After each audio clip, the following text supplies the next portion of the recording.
నాకు అర్థమవుతుంది ఏంటి తెలుసా, మీరు వేరే వాళ్ళని నామినేట్ చేస్తే వాళ్ళకి సమాధానం ఇవ్వక అర్పులకి భయపడి మీరు ఎవరైతే మీ దగ్గర కూల్ గా డీల్ చేస్తారో వాళ్ళతో మీరు డీల్ అయిపోయి వెళ్ళిపోదాం.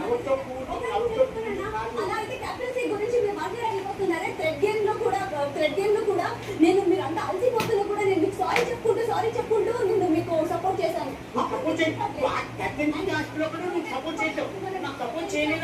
స్టెప్స్ కూడా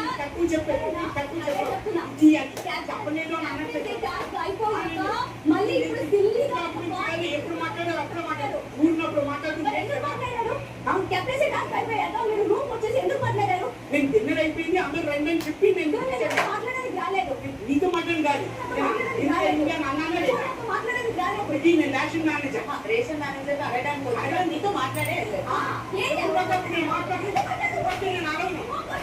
ఎప్పుడు పోతా అడగను, నేను అడగను, నేను మాట్లాడినా ఎప్పుడు మాట్లాడాలి అప్పుడే మాట్లాడతా.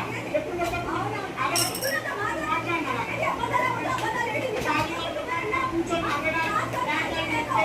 ఎప్పుడు మాట్లాడగల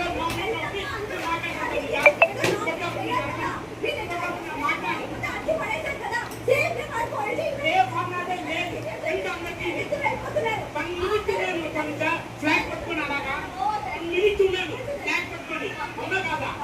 ఒక నిమిషం ఇంకొకటి చెప్తున్నా, ఆ స్టెప్ ని కూడా తీసుకొని వెళ్ళి మళ్ళీ రిటర్న్ తీసుకొని వెళ్ళి పెట్టండి అనేది ఇద్దరికి ఈక్వల్ అవ్వాలి. నేను తెచ్చిపెట్టానా తెచ్చిపెట్టానా పెట్టుకున్న ప్రతి నేను కూడా అక్కడికి తీసుకెళ్ళి తప్పు చేసావు పక్కన పెట్టుకోవచ్చు కదా అని. అవునా? లేదు సంతలా డిసిషన్ అది అక్కడ పెట్టించే మళ్ళీ వెళ్ళి రావాలి అని అన్నాను నేను.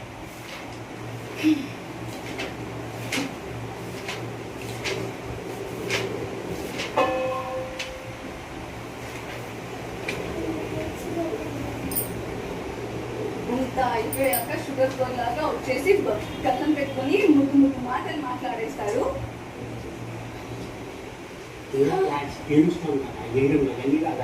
అవును, నేను రోజు ఏడుస్తానన్నా. నేను మనిషిని, నేను రాయిని కాదు. మీరు అస్సలు ఏడవరు. అవును, అందుకే చాలా స్ట్రాంగ్ అయిపోయింది. నేను రోజు ఏడుస్తున్నా.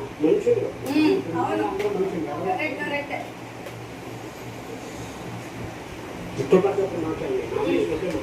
అలా ఉన్నప్పుడు వచ్చేసి నాకు అర్థమైందమ్మా, నాకు తెలుసు